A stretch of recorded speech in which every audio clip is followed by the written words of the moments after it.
Warga Walisongo Desa Bukit Makmur tidak berikan rekom alat berat tambang melintas. Puluhan warga Walisongo Desa Persiapan Bukit Makmur cegah kendaraan tronton membawa eksa alat berat diduga milik PT MNC yang akan digunakan untuk tambang batu bara di Desa Sri Kembang. Sudah berulang kali alat berat yang melebihi tonase ini yang tidak sesuai kapasitas ketahan jalan desa masuk tanpa izin. Penyetopan warga merupakan bentuk kekesalan, karena masuk alat tersebut melintasi jalan warga tanpa ada kesepakatan. Supri selaku Sekdes Bukit Makmur juga menyampaikan, kami sudah berapa kali kecolongan masuknya alat berat tanpa koordinasi. Charles warga Walisongo mengatakan, kali ini warga tak mau lagi jika jalan yang dibangun oleh PT PN dan Pemda rusak karena alat berat melintas dengan bobot melebihi kapasitas daya tahan jalan tersebut. Dan masyarakat tidak memberikan rekom untuk alat berat melintas di jalan umum ini tanpa ada kesepakatan terlebih dahulu. Bukan melarang kendaraan tambang lewat, tapi yang dilarang alat berat yang ujungnya jalan Walisongo akan hancur dan rusak, kalau bukan warga yang menjaga siapa lagi. Karena jalan ini untuk bersama bukan untuk pribadi, gas Charles.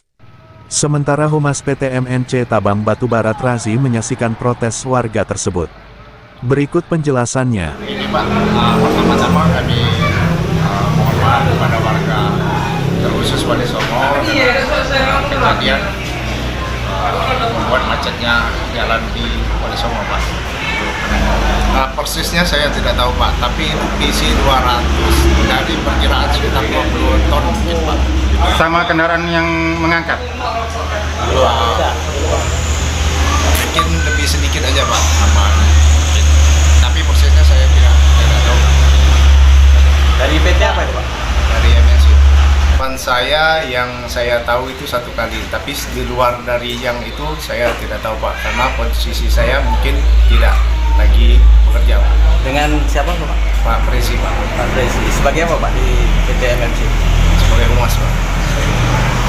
Jadi kalaupun ada pertemuan antara pemerintah desa, pemerintah kecamatan dengan pihak perusahaan, saya berharap pemerintah tersebut harus melibatkan tokoh masyarakat, tokoh agama, tokoh pemuda yang bisa memberikan solusi untuk perlintasan mereka. Karena tanpa adanya kesepakatan dengan masyarakat, ya kita tahu Pak, ini perjuangan masyarakat dari nol, akhirnya membuahkan hasil ya seperti ini.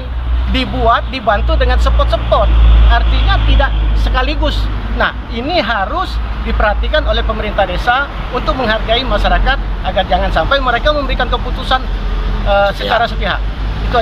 Jadi pada dasarnya kami selaku warga masyarakat di Walisongo tidak memberikan rekom terkait dengan alat berat yang melintas di Jalan Walisongo. Karena alasan ini jalan umum Pak, jalan umum yang tonasenya sudah ada ketentuan yang sudah dicor oleh PT PN 7 dan juga ada sedikit dari Pemkab Banyuasin. Nah, oleh karena itu alat yang lewat atau kendaraan yang lewat itu tidak boleh melebihi dari kapasitas yang sudah ditentukan dengan kekuatan dari jalan tersebut, karena ini akan merusak kondisi jalan yang ada. Sementara kami puluhan tahun Pak memperjuangkan jalan ini untuk dapat dicor atau diaspal oleh pemerintah maupun perusahaan. Nah, sekarang sudah ada pengecoran sedikit demi sedikit, kami harus mempertahankan supaya jalan ini jangan sampai rusak. Dari Banyuasin, Slamet Caniago TV1 mengabarkan.